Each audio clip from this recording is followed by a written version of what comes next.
Right, my name's Patrick O'Lunig. I've been in the games industry about 18 years now. My background sort of making, before I started nDreams, worked at some fairly traditional games publishers, Codemasters, SCI, IDOS. I was creative director there and started nDreams about 8 years ago. Last year, we had a VR epiphany. We got hold of an early Oculus DK1, we got hold of an early look at the Sony Morpheus headset, and really decided that VR was something very special indeed. What makes VR so special really is one word, the sense of presence. And presence is the feeling of actually being there. When VR is done well, you actually feel like you're not in the room anymore. You feel like you've been teleported to another location. You really feel like you're somewhere else. And that makes VR very, very powerful when it's done right. Real presence scales emotions. So, we see people playing horror games, for example, and the fear you get, the sense of excitement, the sense of drama you get from VR when it's done well is much more powerful than watching a TV screen. And that's why I'm so excited about VR, and that's why we're doing so much work in VR, and we have been since the middle of last year. So, most people have talked about VR in terms of Oculus Rift and Sony Morpheus, and that's all very exciting, and they're very good headsets. But actually, the first consumer VR headset that's available is mobile. It's Samsung's Gear VR, which is developed with Oculus. And in fact, we've got our first VR game going live today on the Gear VR store. It's a big featured game this week, and I'll tell you a little bit more about that in a minute. So, how do you navigate the mobile VR market? Which headsets, which platforms do you aim for? It's a minefield out there. There's a ton of mobile headsets. If you go search Kickstarter for mobile headsets, you'll see a whole load of different things out there. Which ones do you support? You certainly can't support all of them. My favorite bad industrial design is this one. Oh, you wouldn't want to be seen dead wearing that. What a gorgeous piece of design. So what do you focus on? And I think our recommendation is that you think about 3 headsets. By far and away, the best mobile headset in terms of quality, in terms of the experience, in terms of everything, is the Gear VR. Created by Samsung, they're selling the hardware. Oculus are responsible for the store. They've got the Oculus Home Store launched now. Only works with free and demo apps at the moment, but will come on with paid apps in the next month or 2. It runs on the Samsung Note 4, so you take your Note 4 Note 4 mobile phone, plug it in the front of the headset, and it works beautifully. It's a really, really nice device. I'll talk about the challenges in a second, but it's the best mobile VR experience at the moment. The other 2 that we're working on, we're doing some work on, are the Zeiss VR1, which uses the S5 or the iPhone 6. It's got a little tray. You put your phone in the slot in the tray, you slide it into the front of the VR1, and the optics are fantastic. It's not quite the same quality as the Gear VR in terms of when you start moving around, but it's nice. And then at the budget end of the scale, we've got the Google Cardboard and Dodo case, which is a company who've taken the kind of Google Cardboard design, added in a magnet and an NFC sticker, and it works. People who want to play around with VR cheaply can download apps from Google Play for a range of different phones on that, and it works. It's not great, but it works. They are currently the only 3 mobile VR headsets I would suggest you spend time on. But obviously this market is evolving quickly, and I think you'll see Apple and other companies come into it over the course of the year. So let's talk about the Samsung Gear VR, because that's the one that's out at the moment. It's launched in the US, it'll launch in Europe, we believe, some point this month. And it's a really, really nice VR headset. One big thing you have to think about if you're going from mobile gaming into VR, or you're coming from console gaming into VR, is fidelity, it's the detail. One of the biggest challenges you've got is your game has got to run at 2560 by 1440 resolution. That's high. You've got to run at 60 frames a second, and it draws everything twice because you're seeing stuff from 2 different camera views. This is not easy. This is not something you can just chuck high quality graphics at. You have to think really carefully about how much you draw, about your draw calls, about what you can get out of the device. It's very different to a 720p 30 frame per second game with 1 camera view. You really do need to think about that. Frame rate is super, super, super, super important in VR, and you need to design your game, design your graphics, design what you're going to show on screen with that in mind. Audio is really important in VR. It was great to see something else talking about Papa Sangre earlier. Those guys are the masters of audio, and in VR, all of the major VR headset manufacturers are providing 3D audio interfaces, so you can actually have 3D audio through a pair of headphones. And I believe there are solutions on there for the Gear VR as well. Audio is really important. You have to put a lot more effort and a lot more budget into audio in VR than you do in any other game, particularly coming from mobile games where audio is often really unimportant. It's not the most key thing. Audio is much more important in VR if you want to get good immersion, a good sense of presence.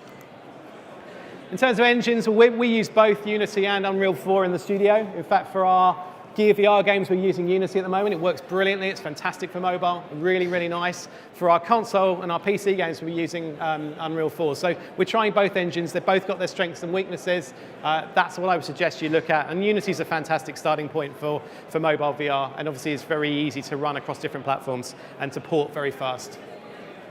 Things that you should consider if you're designing a VR game. Really obvious stuff, cutscenes, switching cameras, all that kind of stuff doesn't work nicely in VR. One interesting thing that people don't necessarily get is that it doesn't have to be first person. VR games do not need to be you looking out from, from the eyes of the character. There's a lot of different options. Third-person cameras work really nicely. Static, spline-based cameras work really well. There's play around, experiment, but don't imagine you have to be seeing out of the eyes of your body in VR. That's absolutely not the case. Controls are super important.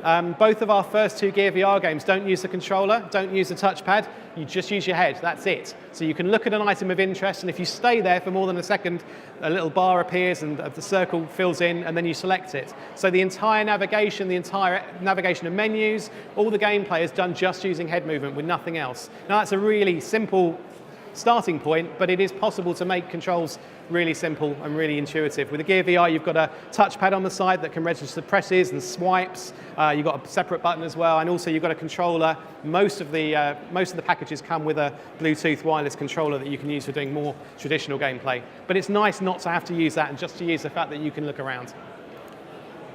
Walking around in VR isn't as easy as it sounds. Both of our first two titles actually have you static, you staying in a place, which sounds really dull, but you can create some great experiences just with that as a starting point. Moving around, walking around in VR is a challenge on all devices. The better the hardware, the easier it is, but there are lots of different options for doing that. Don't think that you have to walk around. Don't think you have to have free 3D movements. There's other options, looking at movement points on the ground and suddenly moving over to that point to jump around environments is a nice way of doing it. Movement, walking around can work well, but it can also be quite disorientating, particularly on mobile devices where you can't draw an awful lot. Experiment, don't assume. We've spent the last 12 months experimenting in VR, well, 9 months experimenting in VR. And you've got to try stuff out. You've got to mess around with things. You've got to try and learn your own lessons, because we're all learning. It's a very new area.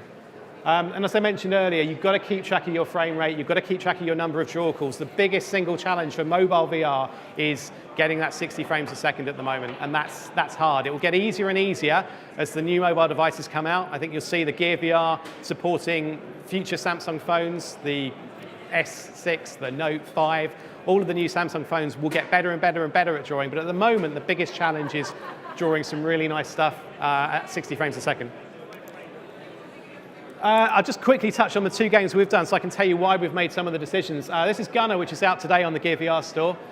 We went for a cel-shaded style. It's very cartoony, mainly because we didn't have the budget to do photorealism. Photorealistic models just were doing too many draw calls. So we've got a nice, fun, bright, cartoony style that works really nicely and allows us to get that 60 frames a second and allows us to really focus on getting a fast frame rate. It's like Star Wars and the Millennium Falcon turret. You're in the gun turret, you're moving around, there's a whole load of different enemy types, motherships, different planets you can go to, lots of narrative, lots of dialogue in there, lots of different gameplay modes, but it's a really fun, simple shooter that just relies on moving your head.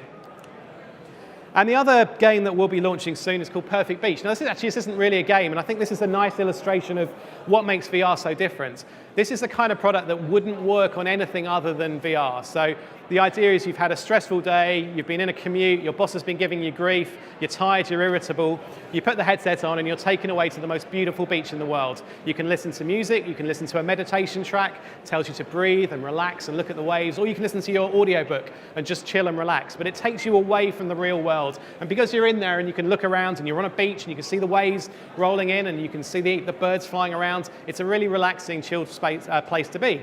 this kind of thing wouldn't work on TV, this wouldn't work on console, this wouldn't work on a PC monitor, but in VR it works really nicely. And we call it's an experience, and it's a very different way of doing things. So they're the two titles that we've got coming up immediately. We've got a lot of other stuff in development. But let me talk a little bit about the future and where we see mobile VR, because this really is the beginning. In many ways, the Gear VR, although it's the best mobile VR experience at the moment, is also the worst mobile VR experience that you'll ever get, because the devices are only going to get better. The Gear VR is only going to get better. The hardware is only going to get better. Mobile VR at the moment is really nice, and you can come and experience, actually, if you haven't tried the Gear VR, we've got a stand up in the sort of expo area. There's an nDreams stand, and you can come have a go on the Gear VR and try the games out and see what you think. But the Gear VR is a great piece of hardware, but it's only going to get better. It's going to get more powerful and much, much better as we move forward over the next few years. So you'll see better technology. You'll see more power to allow us to do more detail, to do more detailed environments, to do more detailed games.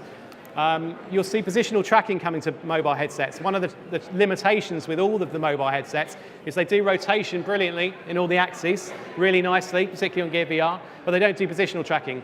And when you're sat there playing the game, you inherently kind of slouch a bit or move forward or move backwards. And if that doesn't happen in what you're seeing, it's a disconnect there, which makes you feel a little bit, oh, that's odd.